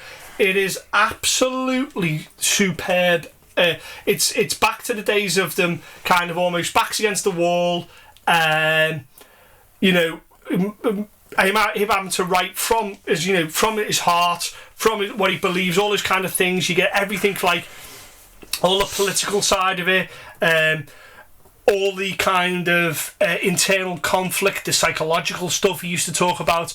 It's all there. The threat is real. Just That's old school Megadeth right there. It has one of the best songs that probably it is never going to be a single. It's one of the best songs I've ever heard them do ever because it's so concise. Called "The Emperor." About the Emperor, not Emperor's Clothes type of thing. Who's about on lead guitar for this, by the way? So you've got it's Kiko Lurio,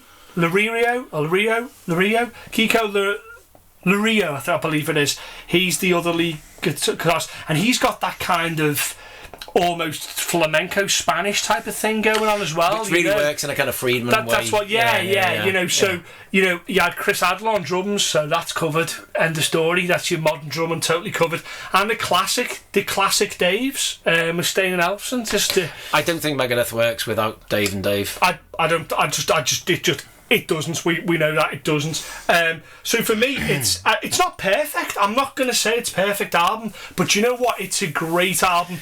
Artwork included. It's modern. It's everything it needs to be. Yeah. I just think, you know, for me, it's that is constantly spinning for me. That music, I'm loving it. Do you want to know why it wouldn't be mine? Okay, because I think he's ever since Rust in Peace, he's been trying to write Rust in Peace again. Yeah, and sometimes it's worked. I think that Dystopia is the closest we're gonna ever get. I think sometimes it hasn't, but it's not though. And I just think he's. If I had to argue against it, I would say it's probably not as concise as those. It does go a little bit, runs in a couple of different directions. I'm not entirely sure it tells the story that the other albums do. Yeah. Maybe I would go with that, but it's still, for me, I'm still fucking it. We've covered the Mario both sides. This should be fun. Okay, so just before we do, let's just talk then about Your Mary. So Your Mary is the seminal, and it is seminal because it's a great title for an album. Peace sells, but who's buying? Do you know, has there ever been that's just really a writer of metal songs who's got world problems as concisely, now especially, as him? Yeah, he's fucking clued things in. like something like War Pigs is about war and conflict, but it's very vague.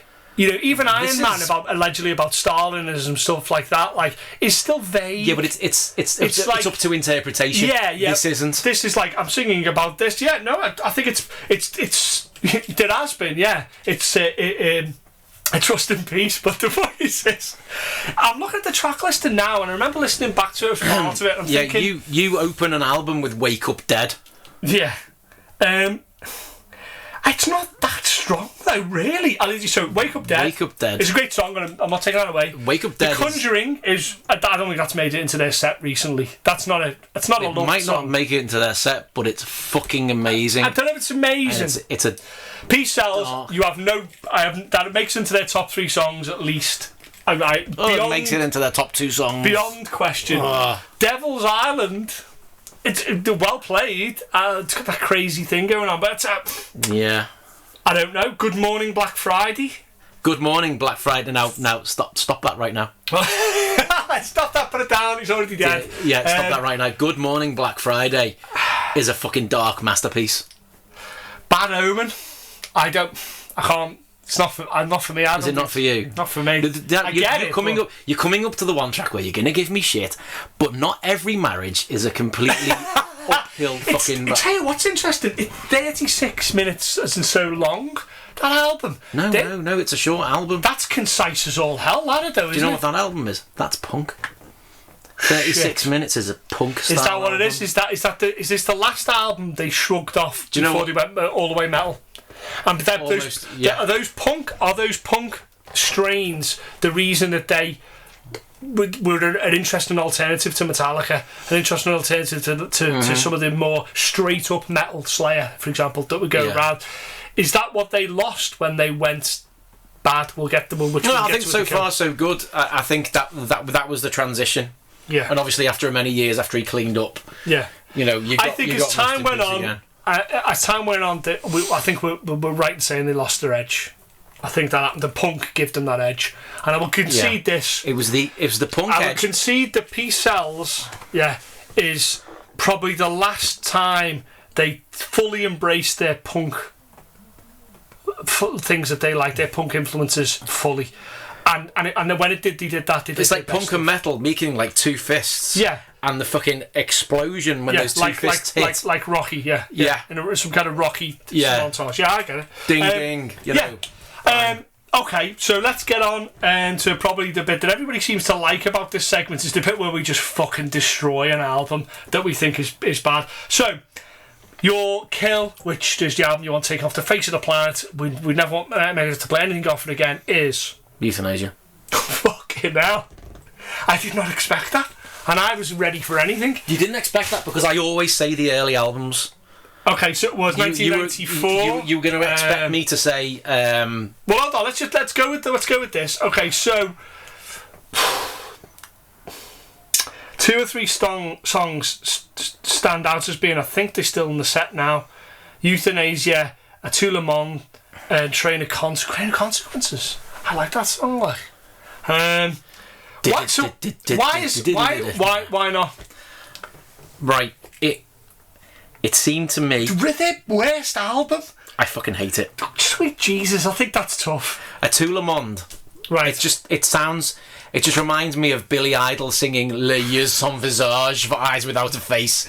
Okay, right. And I'm doing a duet with... Oh, all right, he's done a duet with Christina Scavier and stuff like that. And just...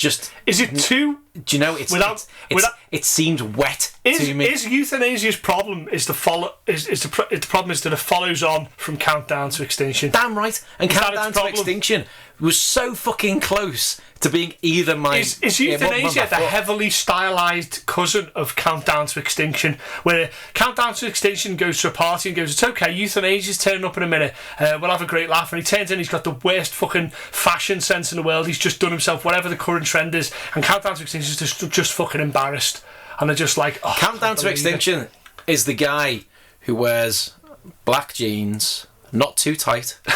Okay. Yeah. He just and some trainers. Right. He wears a black tee. He might wear a band t-shirt. Right. He hasn't got his hairstyle in any shape, way or form. Right. It's just messy. But you know what? He's fucking cool. Okay. So right. Euthanasia walks in. Yeah. He's wearing some kind of visor. Right. He's walking in. He's got his fucking iPhone. He's playing Pokemon Go before it ever fucking came out. So if I read this right, Countdown to Extinction is black pants, white trainers, metal, and Euthanasia is Pokemon Go. Is that what I think that is totally viable.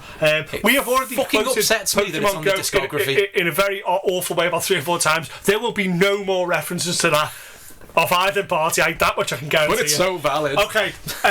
Well, I'm not going to go with an all obvious choice, but it's certainly for me an easy one, because I bought this album thinking, here we go, Megadeth's return to form, because they're taking chances. We're back to the punk, back to the reckless, we don't give a fuck. It is, of course, 1999's Risk. It's a complete Steven Tyler shit. Fucking shit. It's their response when they were like, Metallica don't take chances, Metallica don't try to change things up like the two satyrs, we're going to do Risk, we're going to do all this type of stuff. And you know what the first song I heard of it was Crush 'Em. And I was like, are you fucking joking?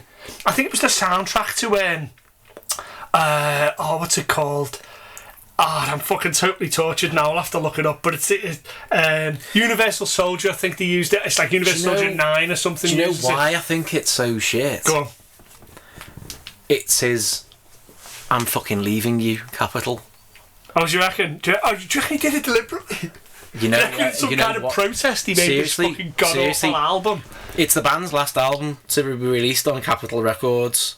Oh, because he did that thing, Capital Punishment, didn't he? He hated Chrysalis because he called them Syphilis Records. And he did that Capital Punishment thing because they obviously weren't very happy there. He wanted to leave. He owns the name Megadeth. Yeah. It was Universal Soldiers that return. I think he's having a bit of a breakdown anyway because of the whole record company thing. And I'm not making an excuse for this album because I think it's a steaming pile. It's fucking awful. It's awful. You know, I'm thinking of an alien creature that it could be the steaming pile of excrement of. You know, I just think fucking if a bantha from Star Wars, there you go. We honestly, I thought these albums smelled bad on the inside, on the outside. Oh, I've misquoted Star Wars and it's recorded. That's terrible. But we've been far too geeky because we've quoted other fucking mobile apps that shall remain nameless. Okay, the point is this: if you're going out and your first introduction to Megadeth, you buy Peace Cells and Rust in Peace together. You buy both of them. And you avoid risk like the plague. Like the plague has got the plague's plague. You avoid that and enjoy your life, because it's awful, by the way. It is awful. The only question we've got to ask now is, what's the next thing we should do? What's the next one we should look at? We've done the big four. Can I add one?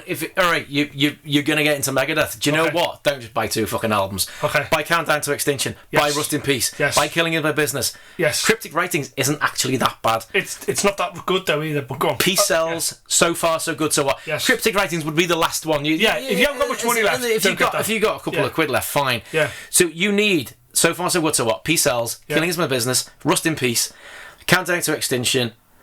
You have a collection of metal albums that will get you through. We'll get you through most things. That will get you through. Yeah. Anything. Yeah. So, what do we do for the next one? Well, that's rhetorical. I don't know if we're getting answer. Please, by all means, if you speak up on the on the social networks that we're engaged with, speak up and tell us what you want to cover us next. I feel, how about this? We should do a little special, maybe an hour-long thing, where we just do Ozzy Osbourne, but not Ozzy Osbourne himself per se. Ozzy's guitarists. Straight up hour, we rank them. Fuck, marry and kill them. Well, I don't know about that.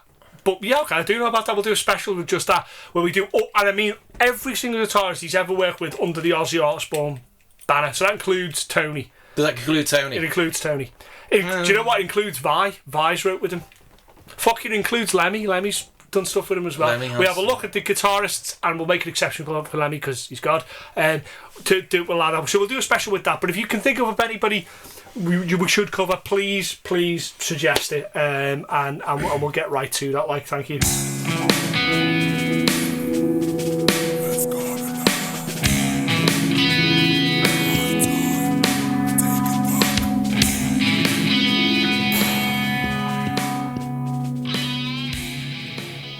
Okay, so the next thing, do a little bit more news. How much time we got left now? So we've got about half an hour to cover. I think we're not going to get to name that stool. We'll try and get back to that at some point, guys, if we can.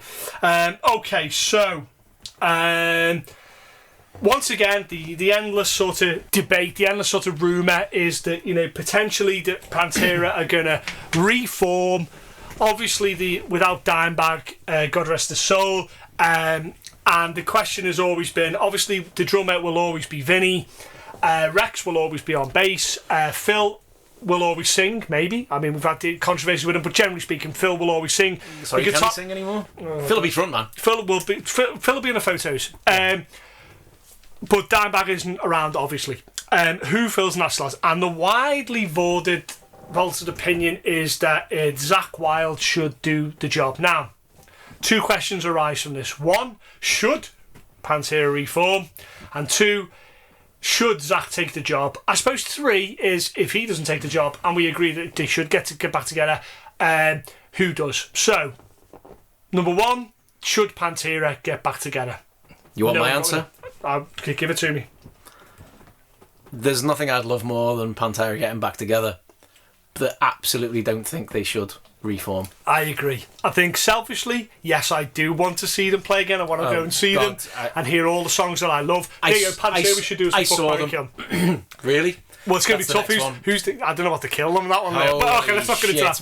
Let's not get into that. Okay. So, yeah, selfishly, I want to go and see them, but you know what? I don't want to put them through it. No, I'll cherish the memory of seeing them. Yes. Does it wreck that then if you go and see them without? Yeah, we've covered this. Yeah, I'll cherish the memory of seeing them. There you go. Okay. No, they fucking shouldn't. So we deal with the imaginary here, and we can make up whatever we want. Say they do get together, they don't give a fuck what me and you think. They do get together. Zakk Wylde on guitar instead of Dimebag Darrell. Thoughts? Zakk Wylde is without doubt one of the most talented metal guitarists. I don't think many people can dispute that. Can't it just dispute is. That. It He just fucking is. is. It just He's is. bloody amazing. But he plays nothing like Dimebag did. He's got a few things. I wouldn't say nothing. He's got a few things there. I wouldn't say he plays like him. No, he doesn't. No, he doesn't play like him at all. There's a lot of squeals he does. He doesn't work the bar anywhere near as much as hardly Dimebag does. works the bar, and that's very important. He's used to playing heavy. I think to give him that, he's got. Used to playing heavy. I think if someone's going to get close to his sound, I'm not saying he can do, but I'm saying he's going to put the work in to try. I think he'd be the last person that'd want to show up. He's going to give the southern growl to it. Yeah. He will do that. He wouldn't get up and do it unless he could sound pretty fucking close to him. Although, do you want him to sound like Dimebag Darrell, or do you want him to just play like Zach playing Dimebag Darrell stuff? I don't know. Do you want him to sound like it? Is it disrespectful if he just plays it note for note? Would Diamond? What? I don't think he would play it note for note because that's not Zach. I don't think Zach would do that. Yeah, I don't think Dimebag. And do you know what? No, I don't think Dimebag. Well, they were mates. They were great mates. Do you know what? Okay, right now, they launch it. They say Zach's playing, and they play. Are you buying a ticket? You spending £30, and you're buying a ticket to see them. Yeah, I am. There you go. I don't think they should. Say Zach doesn't do it. Say he says, I don't want to disrespect the memory of Dime, blah, blah, blah, has a falling out with whatever. Say he doesn't do it. Is there a list of people who could do it? Is there anybody else who could do that job? No. There's no one else who could do that job. No. Do you know what? I'd see a one-off show, and do you know what I'd say who I think could get up and do... No, he couldn't. I know Dan would like to see it. The only thing I'd like to see is a one-off show that they video, and it's literally a different guitarist for every song. And you know what? Ace Frehley's one of those guitarists as well. There's something in my eye. And Tony Iommi comes on and does Planet Caravan with them. Shit. Have you just shit yourself? I've shit. That smell is me shitting myself. What the? That'd be amazing. And that's what. That's how you do it. I'm getting goosebumps. No, you can't see it. Goosebumps. See that? Goosebumps. This is how you do it. Fucking goosebumps. This is how you do it. You do it as a show. Pantera, yeah. The reformed Pantera, yeah. Doing a tour, except instead of it being Pantera coming to a show, yeah, they do all the songs, yeah, but it's a different guitarist with Zach as the master of ceremonies. And he pulls on a different guitarist for maybe one or two songs. We bring Iommi out. We bring Frehley out. We bring Jerry Cantrell out. You know what I mean? Do you know what? We even bring Vi does one, or Malmsteen does it. Vi. Do you know what? We bring Eddie Van Halen out. And Eddie I'm going to throw it at you now. Petrucci comes on and does Cemetery Gates. Fucking hell! That's what you want. I'll take my money now. What the fuck would you want? Tremonti. Yeah. You could name Tremonti could come on, do fucking Walk. Yeah. He could do This Love. Yeah. There you go. Mate, that's how it needs to be booked. That would be one of the greatest metal shows ever. That's how you book it. 2 hours of that. Take my money now. What the fuck? Why did he do that? I'd pay £100 for that. That's amazing. For one ticket. And I don't think anybody would see it as disrespecting Pantera, because you're getting the songs, but obviously it's not Pantera. There's no one guitarist to blame, essentially, if it doesn't go well. Zach's the master of ceremonies. I'm happy with that, because it's the whole thing. It's a beautiful... You'd have to get Kerry King, you'd have to show up as well. All his mates. Kirk? Brilliant. And what a healing thing as well to do. What a healing thing to get Pepper in on Walk. Yeah, he chucks on a bass or something as well, and does something. Get a couple of guest vocalists on as well. So that's how you do. That's how you get past the Phil Anselmo rule. Corey Taylor. Yeah, you whip out Corey Taylor. Corey Taylor doing Walk. Corey Taylor doing fucking Psycho Holiday. Fucking hell. Do you know? No. Jonathan Davis, you get him as well. Jonathan Davis. I think Jonathan Davis does Walk or This Love. Yeah. Okay. Corey Taylor.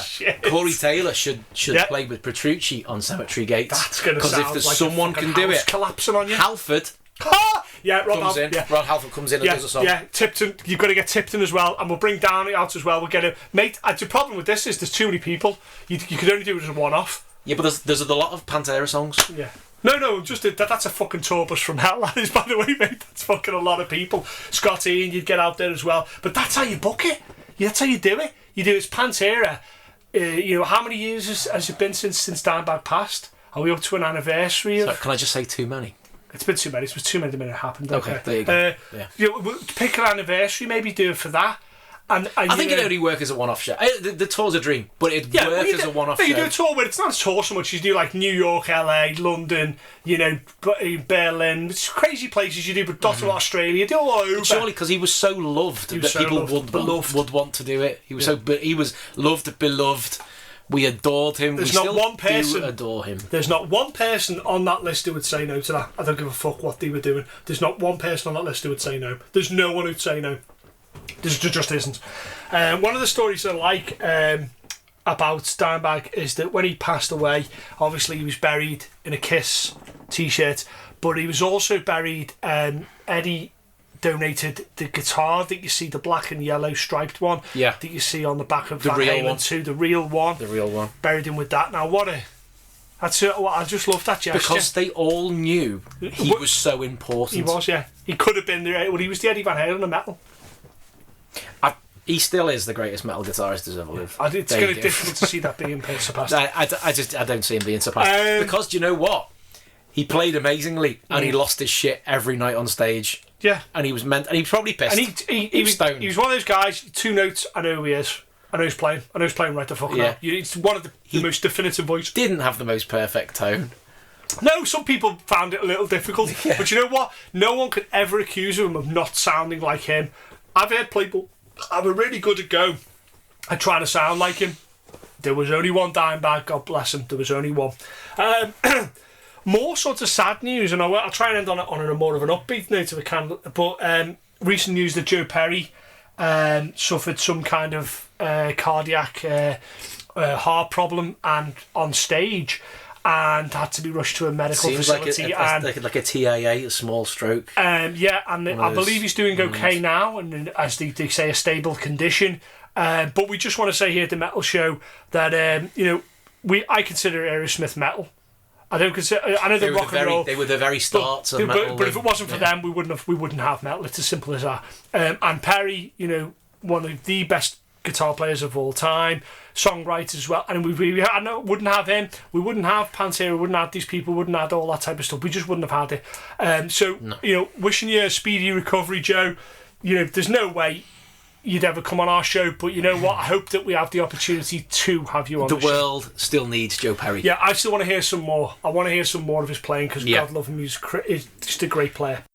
Okay, so I want to try and end on a fairly upbeat note. So this whole podcast is to entertain and engage and to make people smile a little bit and laugh if they like.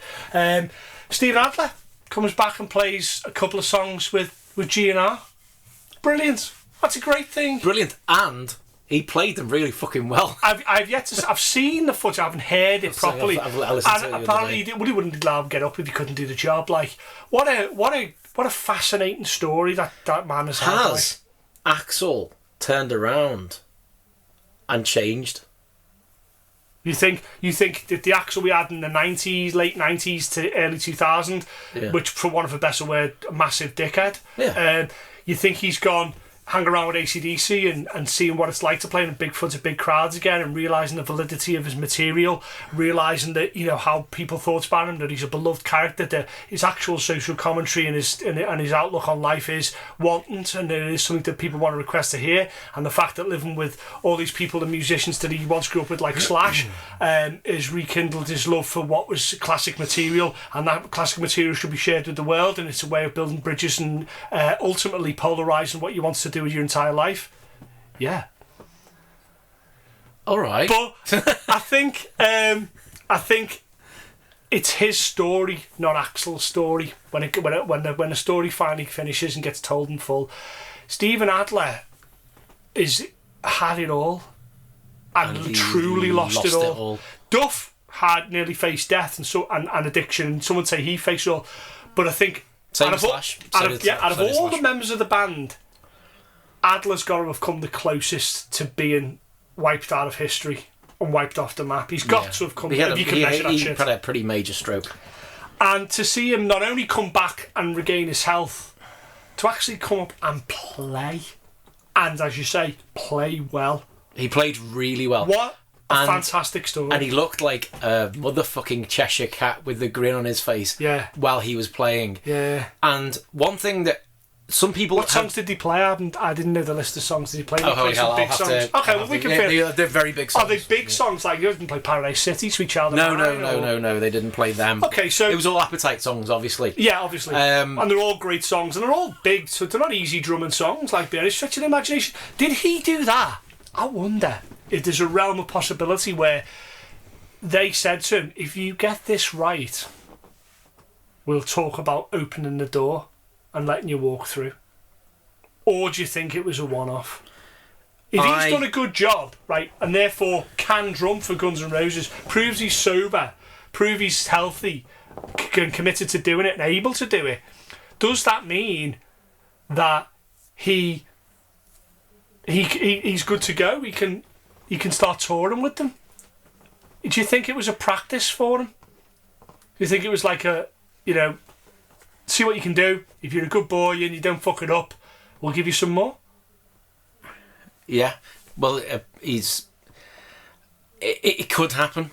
Because he played with them a couple of times now on stage, but he hasn't then in subsequent shows. Yeah. But I do think... Are they trying him out? Maybe they're trying him out. Maybe they're seeing how fit he is now. Because he was incredibly unwell. Although, there was apparently some controversy over people getting the signs taken off and they said, "Where's Izzy?" My Michelle and Out to Get Me with the two of the songs. I think that's a big drum sound. That's a big. If you're fucking that up, that's fucked up. That if you're the drummer and you fuck up that song's done. So if he does that, you're good luck. So I mean, should he? He should come back. He should. He was on the most important album. He could pick up the one of the most important albums of all time, heavy rock albums of all time. So he should come back. He should be allowed to come back. Some people have said in the past, "Oh, Stephen Adler was shit." Do you know what? Well, I'll take this from the drum teacher who works where I teach. That the drum teacher says he was far from shit.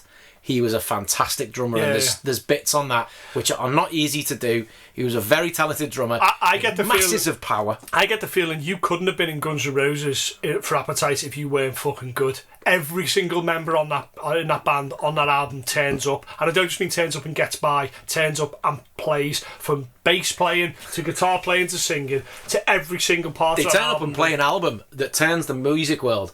Yeah. Right over. Yeah. It changes music forever. Yeah, certainly the heavy genre, unquestionably, maybe music entirely. Yeah, it's that important. It's that important.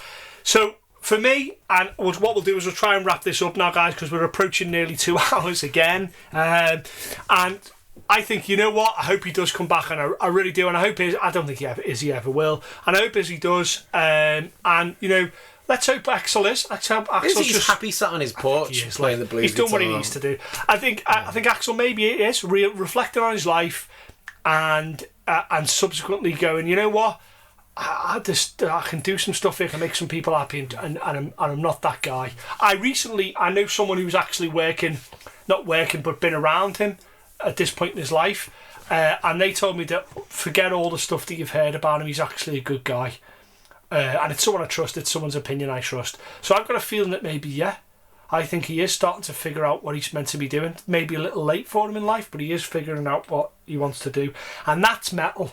Right there, that's metal. That the opportunity is irrespective of age. It ain't about bring me the fucking horizon. It's about Bad Religion. Yeah, it's not about drug-filled fucking crazy knobhead Axel. It's about Axel focused with a mission, genuinely pissed off, pulling the best players to get together again.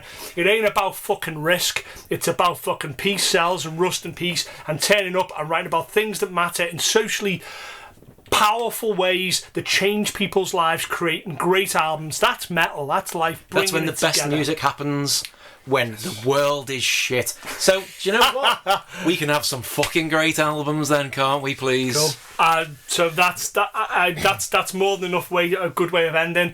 I leave it just to my good friend Tim to finally say. I'd like to say to the Spoken Metal Show listeners, there will be no encore.